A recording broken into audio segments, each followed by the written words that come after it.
மகா சிவராத்திரி சிறப்பு நிகழ்ச்சிக்காக சர்வம் சிவமயம் இந்த கோயில் தரிசன தொடர் நிகழ்ச்சியில திருபுவனம் கம்பஹரேஸ்வர சுவாமி கோயிலுக்கு அடுத்து இப்ப நாம வந்திருக்கிறது. திருபுவனத்திலிருந்து ஒரு 10-12 கிலோமீட்டர் தூரம் மாயவரம் போகக்கூடிய அந்த சாலையில இருக்கும் குத்தாலம் என்று இன்றைக்கு அழைக்கப்படும் திருத்துருத்தி பாடல் பெற்ற சிவஸ்தலம்.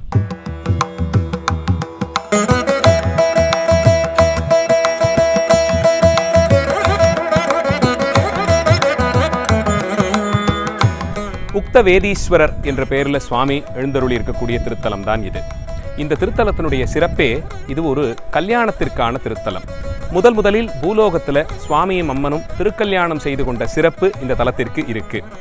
சைவ ஆதீனங்களில் தொன்மை சிறப்பு வாய்ந்த திருக்கைலாய பரம்பரை தருமபுர ஆதீனத்தினுடைய அருளாட்சிக்கு கீழே தான் இந்த திருத்தலமும் இருக்கு. சமீபத்தில் மிகச்சிறப்பாக கும்பாபிஷேகம் செய்யப்பட்டு இந்த திருப்பணிகள்லாம் கோயில் பொலிவோடு இருக்கிறத பார்க்குறீங்க.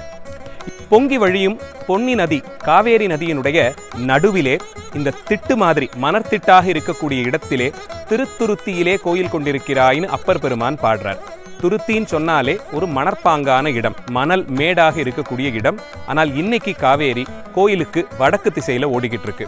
அப்பர் பெருமான் காலத்திற்கு பிறகு நடந்த மாற்றம்னு இதை எடுத்துக்கலாம். ஞானசம்பந்தர், அப்பர், சுந்தரமூர்த்தி சுவாமிகள், மாணிக்க வாசகர்னு 4வராலும் பாடப்பெற்ற சிறப்பு இல்லாமல் நம்பியாண்டார் நம்பி, ஐயடிகள் காடவர்கோன்னு பல சைவ சமய ஆச்சாரியர்கள் பாடி புகழ்ந்திருக்கக்கூடிய இந்த தலம். இந்த தலத்திலே சுவாமி சொன்னவாறு அறிவார், உக்த வேதீஸ்வரர் என்ற பெயரோடு காட்சி தரார். அடியவர்கள் என்ன கேட்கிறார்களோ அதை அறிந்து அவர்களுக்கு வழங்கக்கூடியவன் என்ற கருணையின் பிறப்பிடமாக இருக்கும் சிவபெருமானை இந்த தலத்திலே வழிபடுகிறார்கள். யார் யார் சொன்னதையெல்லாம் பெருமான் கேட்டு அவர்கள் வேண்டியதை கொடுத்தார். வாங்க ஸ்தலபுராணத்துக்குள்ள போகலாம்.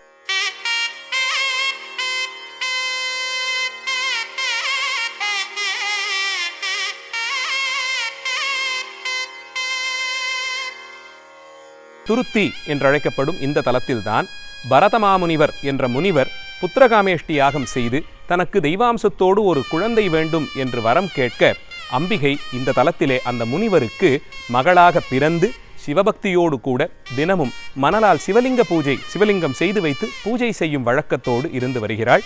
இந்த அம்பிகையினுடைய அந்த பூஜை பலன் பெறக்கூடிய காலம் நெருங்கி வந்தபொழுது சிவபெருமான் இங்கே எழுந்தருளி அம்பிகையை திருமணம் செய்து கொண்டு மணவாளநாதராக கல்யாண சுந்தரராக அம்பிகையோடு சேர்ந்து காட்சி தருகிறார் என்று சொல்லப்படுகிறது. அந்த திருமணத்திற்கான நிச்சயதார்த்த ஏற்பாடுகள் எல்லாம் இந்த தலத்தில் நடந்ததென்றும் மாப்பிள்ளையை பக்கத்தில் இருக்கக்கூடிய எதிர்கொள்பாடிங்கிற தலத்திலே எதிர்கொண்டு அழைத்தார்கள் என்றும் திருவேள்விக்குடி தலத்திலே யாகங்கள் செய்து திருமணஞ்சேரியிலே திருமணம் நிறைவு பெற்றதுன்னு சொல்லப்படுது. இப்படி பார்த்தா அம்பிகையோடு இணைந்து கொள்ள சுவாமி முதலில் பூலோகத்திற்கு வந்து சேர்ந்த இடம் இந்த திருத்துருத்தி தலம். சுவாமி கல்யாணத்திற்காக புறப்பட்டு வரார்னா அவர் கூட கைலாயத்திலிருந்து சுவாமியினுடைய தொண்டிற்காக வந்தவர்கள். அந்த வரிசையில் துணை வந்த விநாயகராக கணபதி விநாயக பெருமான் உடன் வர சுவாமிக்கு குடையாக இப்போ நீங்கள் பார்த்துக்கிட்டு இருக்கிற ரொம்ப அபூர்வமான அற்புதமான ஒரு விருட்சம் உத்தால மரம் என்று சொல்லப்படும் மரமும் துணைக்கு வந்தது. வேதங்கள் சிவபெருமானுடைய பாதுகைகளாகி வந்தன. இந்த உத்தால மரமும் சிவபெருமானுடைய அந்த பாதுகைகளும் இந்த இடத்தில்தான் தங்கியிருக்கின்றன. கோயிலுக்குள்ளே வந்த உடனேயே ஸ்தல விருட்சத்தை இப்போ நாம் தரிசனம் பண்ணிக்கிட்டு இருக்கோம். இது ஒரு வகை ஆத்திமரம் என்று சொல்லுவார்கள். ஆனால் உலகத்திலே இந்த ஒரு தலத்தில் இன்று நீங்கள் பார்க்கும் இந்த ஒரு மரம் மட்டும்தான் இந்த வகையைச் சேர்ந்தது இருக்கிறது. வருடத்தில் சில நாட்கள் மட்டுமே பூ பூக்கக்கூடிய அதிசயமான ஒரே மரம் இந்த உத்தால மரம். உத்தாலம் அப்படிங்கிற இந்த மரத்தை வைத்து தான் இந்த ஊர் பின்னாளில் மருவி குத்தாலம் என்று அழைக்கப்படுவதாக சொல்கிறாங்க. இந்த மரத்திற்கு அடியிலே தான் சுவாமி மணவாளநாதராக அம்பிகையை திருமணம் செய்து கொள்ளக்கூடிய கோலத்தில் பக்கத்தில் உடன் வந்த துணை வந்த விநாயகரோடு எழுந்தருளி இருக்கார்.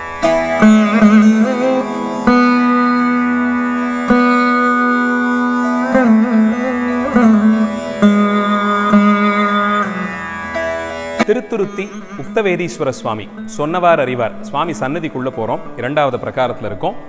கம்பீரமான சிவலிங்க வடிவமாக சுவாமி இருக்கார். இந்த லிங்க வடிவத்திலிருந்து வெளிப்பட்டு வந்துதான் அம்பிகையை திருக்கல்யாணம் செய்து கொண்டார் என்று சொல்லப்படுகிறது. உள்ள போய் சுவாமியை தரிசனம் பண்ணலாம் வாங்க.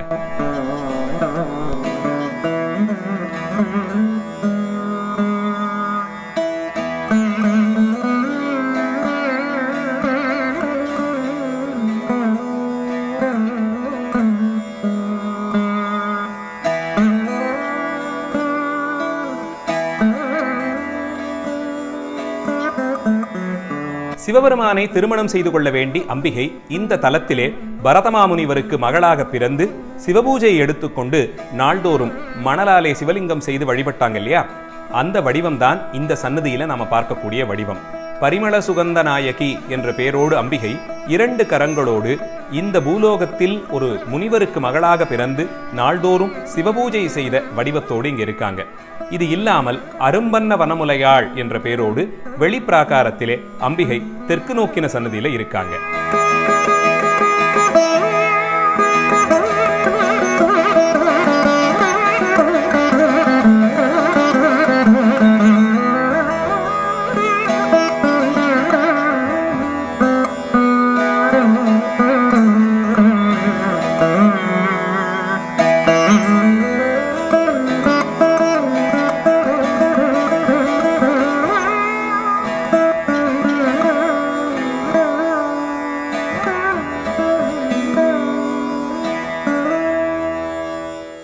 தேவார ஆச்சாரியர்கள் பல தலங்களுக்கும் போய் சிவபெருமானை பாடின மாதிரி பின்னாளில் வந்த அருணகிரி பெருமான் பல்வேறு தலங்களுக்கும் போய் அங்கே இருக்கக்கூடிய முருகப்பெருமானை பாடுறார்.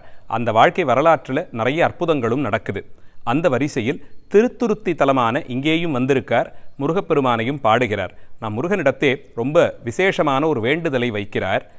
என்னை உன்னுடைய உடமையாக அறிவிக்க நான் உனக்கு கடமைப்பட்டவன், உன்னுடைய பொருள் மாதிரி என்று அறிவிக்க என்னுடைய தோளிலே உன்னுடைய சின்னங்களான வேலையும் மயிலையும் பொறித்து கொடுக்க வேண்டும்னு பாடுறார். அதன்படி இந்த தலத்திலே முருகப்பெருமான் அருணகிரிநாதருடைய தோள்களிலே வேல் மயில் சின்னங்களை பொறித்தார் அப்படின்னு சொல்லப்படுது. அந்த முருகருடைய சன்னதி முன்னாடி தான் இப்போ நாம இருக்கோம். குத்தாலம் உக்தவேதீஸ்வரர் கோயிலினுடைய தெற்கு பிராகாரத்தில் தட்சிணாமூர்த்தி சன்னதிக்கு எதிரத்தான் இப்போ நாம இருக்கோம். இந்த இடத்துல ரொம்ப அழகான ஒரு சுதை வடிவம், ஒரு பாம்பாட்டியினுடைய வடிவத்தை காட்டி பக்கத்தில் ஒரு வேதியர், ஒரு அந்தனர் உட்கார்ந்திருப்பது போல காட்டியிருக்காங்க.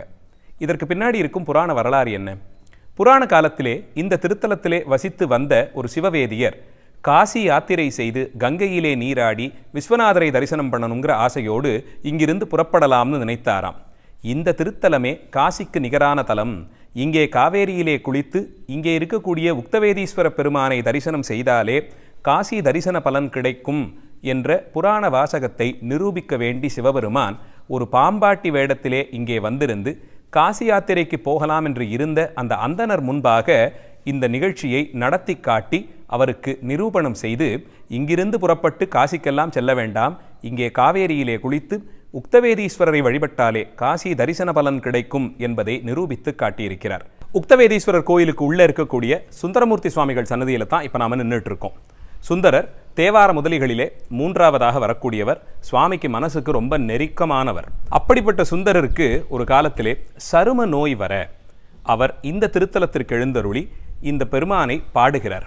உடம்பு உற்ற இந்த பிணி தீரணும்னு சிவபெருமானிடம் மனமுருகி அவர் வேண்ட, சுவாமி அவருக்கு இந்த கோயிலினுடைய இந்த மூலையில் இருக்கக்கூடிய குளத்தை காண்பித்து கொடுக்கிறார்.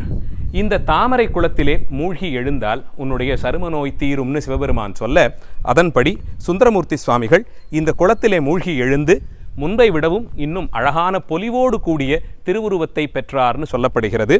இந்த பதிகத்திலேயே அவர் சரும நோய் தீரணும்னும் உடம்பு படக்கூடிய பிணியை தீர்த்து கொடுக்க வேண்டும்னு சிவபெருமானிடம் வேண்டார். அவருடைய வேண்டுதல் முழுமை பெற்றதாக சொல்லப்படுகிறது. அப்படி ஒரு சிறப்பு பெற்ற தாமரை குளம், அதைத்தான் இப்ப திருப்பணி செய்து இவ்வளவு அழகாக ஆக்கி வைத்திருக்கிறார்கள். மின்னும் மாமேகங்கள் பொழிந்து இழிந்து அருவி வெடிபட கரையொடும் திரை கொணர்ந்தெற்றும் அன்னமாம் காவிரி அகன்கரை உறைவார் அடியினை தொழுதெழும் அன்பராம் அடியார் சொன்னவாறு அடியார் சொன்னவாறு அடியினை தொழுதெழும் அன்பராம் அடியார் சொன்னவாறு அறிவார் துருத்தியார் வேள்வி குடியுளார் அடிகளை செடியனேன் என்னை நான் மறக்குமாறு எம்பெருமானை என் உடம்பு அடும்பிணி இடர்கெடுத்தார்.